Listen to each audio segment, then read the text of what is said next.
Hello and welcome, I'm Joshua Barnes and you're watching NewsX World. Let's first take a look at the top stories. US envoy Steve Witkoff is set to meet with Russian President Vladimir Putin this week. US President Donald Trump has expressed optimism that the US can secure a 30-day ceasefire between Ukraine and Russia. Meanwhile, Ukrainian President Volodymyr Zelensky says there is no trust with Russia over the US ceasefire proposal. On the front lines, over 400 Ukrainian soldiers have been captured in Russia's Kursk region. US President Donald Trump has threatened further tariffs on EU goods. Canada has hit back with retaliatory tariffs on products worth $20 billion as a UN chief warns that all will lose in the trade war. Pakistani security forces have stormed a Pakistani train that had been hijacked by separatist militants. All 33 Baloch militants have been killed, though 21 hostages and 4 troops also died. 5 Arab states have presented the Egypt-led Gaza reconstruction plan to US envoy Steve Witkoff in Doha. Israeli negotiators are also in Qatar as the US pushes for a second 60-day ceasefire. South Korean military investigators have charged 2 pilots with criminal negligence following an accidental bombing on a village during a military drill. Angola is set to host the Democratic Republic of Congo and M23 rebels for peace talks on the 18th of March. At least 7,000 people have reportedly died and 80,000 have been displaced since January. NASA and SpaceX have postponed the mission to bring back stranded astronauts Sunita Williams and Butch Wilmore. A hydraulic issue meant the Crew 10 mission was scrubbed. US President Donald Trump said on Wednesday that negotiators are headed to Russia right now for talks on a possible ceasefire with Ukraine. This comes after Kyiv agreed to a 30-day truce. The White House also later said that his special envoy Steve Witkoff is going to Moscow later this week. Ukraine gave the nod on Tuesday to the US-backed plan for a 30-day ceasefire at talks in Saudi Arabia, although President Volodymyr Zelensky says he still does not trust Russia. The Kremlin said earlier on Wednesday that it was still waiting for Washington to inform it about the details of the proposal. In an Oval Office meeting with Ireland's Prime Minister, the US President said that "I hope Russia is going to have a ceasefire." He also said that he could place Moscow's sanctions with devastating action if it did not sign up to the ceasefire agreement, but added that "I hope that's not going to be necessary." Let's take a look at what US President Donald Trump said. The only thing that stops a bullet is a human body. And these are bodies that are young people. And they're stopping a lot of bullets because a lot of bullets are flying across those level fields. Dead flat, no protection whatsoever. It is a disaster. And so I hope he's going to have a ceasefire. Moving on, and the former Philippine President, Rodrigo Duterte, has been taken into custody by the International Criminal Court. He was arrested in Manila on murder charges linked to his deadly war on drugs. The Philippine authorities handed Duterte over to the ICC. He arrived in Rotterdam, the Netherlands, on Wednesday and is now in a detention unit on the Dutch coast. Duterte, who ruled from 2016 to 2022, faces crimes against humanity charges. The ICC says he created and funded death squads to kill suspected drug users and dealers. He will soon appear before a judge in The Hague. If convicted, he could be the first Asian ex-leader tried at the ICC. As he was arriving in the Netherlands, Duterte released a video on social media wherein he stated that he was responsible for his country's anti-drug crackdown and pledged to protect the law enforcement and the military. Let's listen to what he said. And I think this is something to do with the law and order noon. At sinasabi ko naman sa mga pulis, military na trabaho kayo at ako ang managot. So ito na nga, for all of the whatever happened in the past. Ako na yung nag-front sa ating law enforcement pati military. Sinabi ko na I will protect you and ako ang managot sa lahat. This will be a long legal proceedings. But I say to you, I will continue to serve my country at so be it. Kung gano'n ang destiny ko.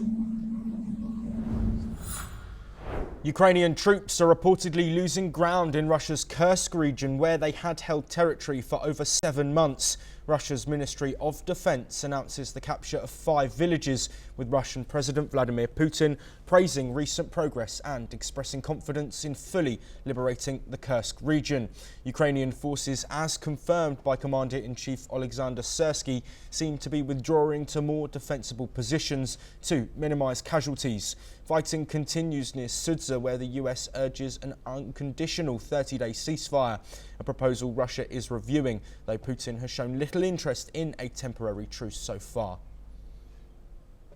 Meanwhile, and on Wednesday, Russian President Vladimir Putin visited troops involved in the counter-offensive in the Kursk region, as shown on Russian television. He was seen listening to a progress report from Armed Forces Chief of Staff Valery Gerasimov, while seated in a camouflage print shirt. Putin ordered top commanders to defeat Ukrainian forces in the western region of Kursk as soon as possible, after the United States asked him to consider the 30-day ceasefire proposal. Kremlin spokesman Dmitry Peskov confirmed that Putin visited one of the command points for the Kursk group of troops. During the visit, Gerasimov informed Putin that 430 Ukrainian soldiers had been captured. Putin stated that these captured soldiers should be treated as terrorists under Russian law, suggesting they could face trials and lengthy prison sentences. This marks a tougher approach towards Ukrainian prisoners, with the possibility for severe legal consequences under Russian jurisdiction. Let's hear what Putin had to say. Очень рассчитываю на то, что все стоящие перед нашими подразделениями боевые задачи будут безусловно исполнены. И территория Курской области в ближайшее время будет полностью освобождена от противника. И вот сейчас только что Валерий Васильевич упомянул о пленных. Но вот к этим людям мы, безусловно, прежде всего должны относиться как к террористам в соответствии с законами Российской Федерации. Мы ко всем людям относимся и должны относиться в будущем гуманно, ко всем, кто оказался в наших руках. Вместе с тем, хочу напомнить также и о том, что иностранные наемники не подпадают под действие Женевской конвенции 1949 года об обращении с военнопленными. Well, sticking with the conflict, and Russia's defense ministry announced that its forces have intercepted and destroyed 77 Ukrainian drones overnight. The drones were primarily downed in several regions, with 30 being shot down over the western Bryansk region, which borders Ukraine. Additionally, 25 drones were intercepted over Kaluga. Other drones were also targeted and destroyed over the regions of Kursk, Voronezh, Rostov and Belgorod. The ministry confirmed that these actions effectively disrupted drone attacks in multiple areas. Meanwhile, Russia has presented the US with a list of demands to end the war with Ukraine and reset relations, including Ukraine's non-NATO status, no foreign troops in Ukraine, and recognition of Russia's territorial claims over Crimea and 4 provinces. These demands echo those Moscow has previously made to Ukraine, the US and NATO. While the US is considering a 30-day truce, there are concerns that Putin may use it to drive a wedge between Western allies. Russia's long-standing demands aim to curtail NATO's influence in Europe and extend Russian power. Some experts argue that Russia may not be genuinely seeking peace or a lasting ceasefire. Here's what Trump said. The only thing that stops a bullet is a human body. And these are bodies that are young people. And they're stopping a lot of bullets because a lot of bullets are flying across those level fields. Dead flat, no protection whatsoever. It is a disaster. And so I hope he's going to have. Mark Carney will be sworn in as Canada's next Prime Minister on Friday morning. This will mark the final day of Justin Trudeau's more than 9 years in power. Governor-General Mary Simon will oversee the swearing-in ceremony for Carney and his cabinet ministers at 11 a.m. on Friday, according to a statement from her office. Carney, a former central banker, previously led both the Bank of Canada and the Bank of England. He was elected leader of the Liberal Party of Canada on Sunday and will become the country's 24th Prime Minister. Carney takes office at a challenging time for Canada. The nation is currently in the middle of a trade war with its longtime ally, the United States. According to media reports, Carney's new cabinet is expected to be significantly smaller than Trudeau's. The cabinet will likely include between 50 and 20 ministers. This is nearly half the size of Trudeau's executive, which currently has 37 members, including the Prime Minister. Foreign ministers from leading Western democracies are set to meet in Canada on Thursday amid rising tensions between US allies and President Donald Trump over his shifting foreign policy on Ukraine and the imposition of tariffs. The group of 7 ministers representing Britain, Canada, France, Germany, Italy, Japan and the United States, along with the European Union, will gather in the remote tourist town of Le Malbaie, Quebec, for 2 days of discussions. This year, however, tensions are high. One of the top priorities for Washington's partners will be a debriefing on US Secretary of State Marco Rubio's recent talks with Kyiv, held in Jeddah, Saudi Arabia. Ukraine has expressed its willingness to support a 30-day ceasefire deal, a development that could shape the G7 discussions. The US decision to impose 25% tariffs on all steel and aluminium imports has already triggered reciprocal measures from Canada and the EU. European diplomats, meanwhile, hope to use the G7 gathering to gauge Rubio's actual influence on US foreign policy. President Trump has frequently bypassed the State Department, relying on a wide array of officials for key international discussions, from Ukraine to the Middle East. This approach has left US allies concerned over the often unpredictable statements coming from Washington. Pakistani security forces stormed a train on Wednesday that had been hijacked by separatist terrorists, killing all 33 attackers and ending a day-long standoff involving hundreds of hostages, the military have said. Separatist Baloch terrorists had blown up the railway track and launched rocket attacks on the Jafar Express on Tuesday as it travelled to Peshawar in the Khyber province from Quetta, the capital of Balochistan, carrying 440 passengers. The military reported that 21 hostages and 4 security personnel were killed during the course of the standoff. Today, we freed a large number of people, including women and children. The final operation was carried out with great care. That was said by military spokesman Ahmed Sharif Chowdhury, adding that no civilians were killed in the final stage of the operation. The Baloch Liberation Army claimed that it was holding 214 people, mostly security personnel, and had threatened to start executing hostages unless authorities met its 48-hour deadline for the release of Baloch political prisoners, activists and missing individuals it accused the military of abducting. According to media reports, in recent months, Baloch militant groups have intensified their activities, employing new tactics to inflict high casualties and directly target Pakistan's military. The Canadian government announced plans on Wednesday to ease sanctions on Syria during what it described as a period of transition. Many Western nations, including Canada, had imposed a range of sanctions on Syria under its ousted President Bashar al-Assad. Assad was toppled late last year by insurgent forces led by the Islamist group Hayat Tahrir al-Sham. In a statement, the Canadian government said the decision demonstrated Ottawa's commitment to deliver much-needed humanitarian assistance to the Syrian people and to support a transition to an inclusive and peaceful future.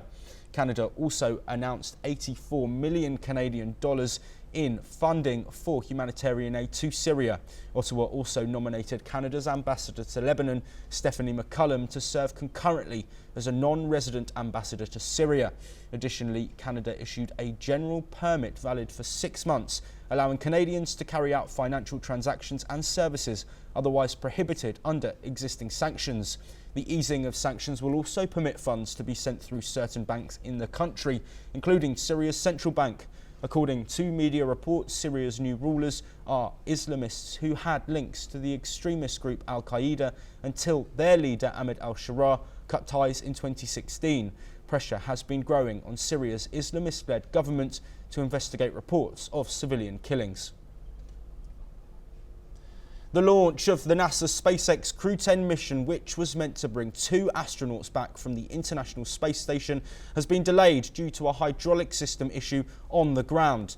NASA confirmed that both the rocket and spacecraft were in good condition. The postponement announced on Wednesday was explained by NASA's launch commentator Daryl Nail, who clarified that the issue was related to ground equipment, not the spacecraft or rocket. As a result, the launch has been rescheduled. President Donald Trump on Wednesday said his tariff plan will restore fairness to US trade, as major partners announced countermeasures to new US tariffs on steel and aluminium. During a meeting with Irish Prime Minister Michael Martin, Trump said, "We've been abused for a long time and will be abused no longer." He also promised that the United States would respond to EU tariffs imposed from April the 1st on $28 billion of US products. Meanwhile, Canada announced additional levies on $20.7 billion of American products from Thursday. President Donald Trump expressed confidence that the United States will win a trade war with the European Union. Let's hear what the US president had to say.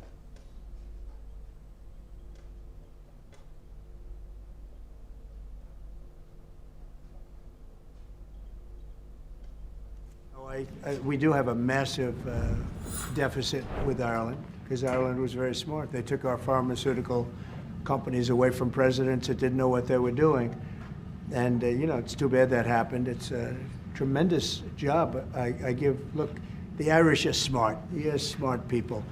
And you took our pharmaceutical companies and other companies, but, you know, through taxation and proper taxation.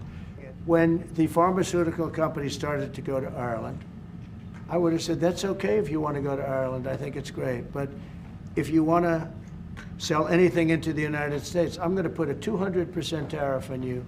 So you're never going to be able to sell anything into the United States. You know what they would have done? They would have stayed here. Iran's supreme leader, Ayatollah Ali Khamenei, has rejected the latest offer from the United States to negotiate a new nuclear deal. The proposal came in a letter from US President Donald Trump, delivered by a UAE envoy to Iran's foreign minister. Last week, Trump said he had written to Iran's leaders offering talks, while warning that Iran had only 2 choices: diplomacy or military action. But Khamenei dismissed the offer, calling it a deception. He told students in Tehran that the US cannot be trusted to honour any agreement. Khamenei believes negotiations under pressure would only tighten sanctions and hurt Iran further. Since pulling out of the 2015 nuclear deal, the US has reinstated its maximum pressure campaign, imposing crippling sanctions on Iran's economy. In response, Tehran has expanded its nuclear program, enriching uranium close to weapons-grade levels. به نظر من این فریب افکار عمومی دنیاست. این معناش این است که ما اهل مذاکره میخوایم مذاکره کنیم، صلح کنیم، دعوا نباشه. ایران حاضر به مذاکره نیست. خب ایران چرا حاضر به مذاکره نیست؟ به خودتون برگردید. ما نشستیم چند سال مذاکره کردیم. همین شخص مذاکره تمام شده، کامل شده، امضا شده رو از میز بیرون انداخت پاره کرد. با این آدم چجور میشه مذاکره کرد؟ Heading to Africa now, and the Democratic Republic of Congo and M23 rebels will begin direct peace talks on March the 18th in Angola, according to a mediator from Angola. The conflict escalated in January when M23 rebels backed by Rwanda captured Goma, followed by Bukavu in February. DRC President Felix Tshisekedi was in Angola this week but has not confirmed if his government will join the talks. M23 leader Bertrand Bisimwa claimed they forced Tshisekedi to negotiate, calling it the only civilised option. Since January, the war has killed 7,000 people and displaced 80,000, with around 61,000 of those fleeing to Burundi, according to the United Nations. Over 100 armed groups are fighting for control of Congo's vast mineral wealth, including coltan, cobalt, copper and lithium. Regional forces from South Africa, Burundi and Uganda are present, increasing fears of a wider regional war. Syria's new authorities have announced the formation of a National Security Council. Interim President Ahmed al-Sharaa will lead the council. This council did not exist under former leader Bashar al-Assad. It will manage security and political policies according to a decree from the presidency. The council aims to restore national rule, disband armed groups and rebuild the country. The new council will address national security and political challenges. It will include ministers of foreign affairs, defence and the interior, along with the country's intelligence chief. Meanwhile, the US reportedly pushed its Syrian Kurdish allies to sign a historic deal with the Syrian government to prevent further conflict in northern Syria amid uncertainty over US troop presence. On Monday, the Kurdish-led Syrian Democratic Forces agreed to merge with Syrian state institutions though key details remain unclear. SDF leader Mazloum Abdi flew to Damascus on a US military aircraft for the signing, with Washington playing a crucial role in the negotiations.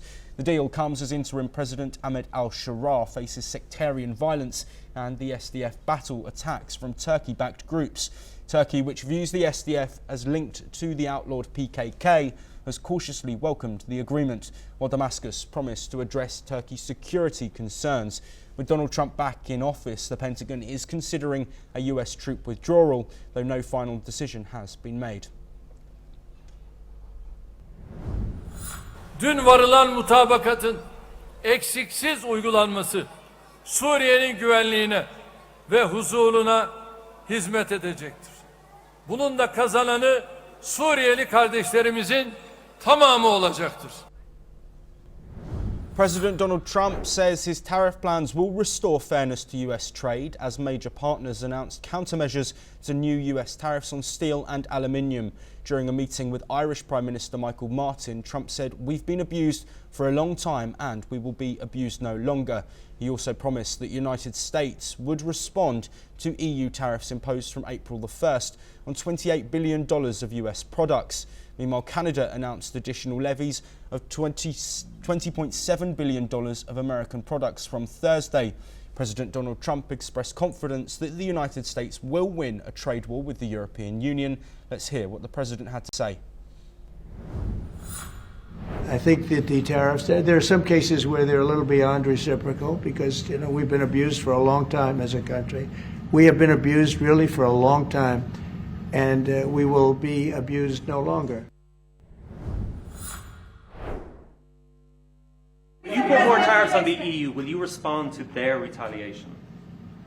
Of course I'm going to respond. You will retaliate with more tariffs. The problem is our country didn't respond. Look, the EU was set up in order to take advantage of the United States. No, I'm not happy with the European Union, I want to tell you. And, will you put tariffs and on we're cars? going to win that. We're going to win that financial battle. It's a financial battle. European cars, Mr. President? A US judge has extended an order halting the deportation of Mahmoud Khalil, a Columbia University student detained by the Department of Homeland Security. Khalil, an outspoken critic of Israel's actions in Gaza, was arrested due to his pro-Palestinian activism. The DHS argues his presence in the United States threatens foreign policy, while Khalil's lawyers contend his arrest infringes on his First Amendment rights. A permanent US resident from Syria, Khalil was detained outside his university residence and is facing deportation. The case raises complex issues around free speech and alleged support for terrorist organisations. Protests in support of Khalil have emerged, with hundreds gathering outside the courthouse. The legal proceedings continue as the fight over his deportation unfolds. South Korean military investigators charged 2 Air Force pilots on Thursday with criminal negligence over an accidental bombing of a village last week. 8 unguided air-to-surface bombs were launched from 2 fighter jets and landed on a village near the border with North Korea during live exercises. The bombing injured at least 29 people and caused extensive property damage. In a statement, Defence Ministry investigators confirmed that errors by the pilots when they entered coordinates into the aircraft systems were direct factors behind the accidental bombings. The pilots were charged with criminal negligence causing bodily harm and that the investigation of the incident is ongoing. Let's take a look at what the South Korean Defence Ministry said. 업무상 과실치상 외에 일부 전투 시설 또는 군용 시설이 손괴된 부분이 있어서 그런 부분에 대한 혐의도 적용된 것으로 알고 있습니다. 폭의 원인이 좌표를 잘못 입력하고 그것을 제대로 확인하지 않았으며 마지막 사격 단계에서 육안으로 표적을 확인하지 않고 무장을 포한 것이었습니다.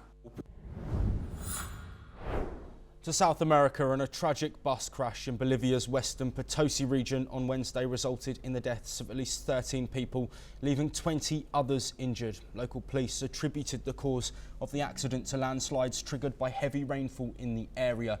The bus collided with a rock before veering off the road, adding to the growing toll of deadly road accidents in the country. This marks the latest fatal road accident in Bolivia, where in 2025 127 fatalities and over 200 people have been injured already. In 2024, Bolivia saw more than 15,000 road accidents, resulting in nearly 1,500 deaths, with an average of 4 fatalities per day. As we've mentioned, US President Donald Trump held a meeting with the Irish Prime Minister Michael Martin at the White House for the annual meeting to mark St. Patrick's Day. During the visit, Trump stated that the US has a massive deficit with Ireland. Trump said he had great respect for Ireland, but also accused it of luring pharma and tech companies away with low taxes. Irish Prime Minister Michael Martin responded to Trump, saying that they can discuss this and that there is room for companies to grow in America. The United States is Ireland's single biggest export market for pharmaceutical drugs and ingredients, mostly manufactured by American companies like Pfizer, Eli Lilly and Johnson & Johnson. Let's take a look at what Trump said in the meeting. We do have a massive deficit with Ireland, because Ireland was very smart. They took our pharmaceutical companies away from presidents that didn't know what they were doing. And, you know, it's too bad that happened. It's a tremendous job I give. Look, the Irish are smart. You're smart people. And you took our pharmaceutical companies and other companies, but, you know, through taxation and proper taxation. When the pharmaceutical companies started to go to Ireland, I would have said, that's okay if you want to go to Ireland. I think it's great. But if you want to sell anything into the United States, I'm going to put a 200% tariff on you.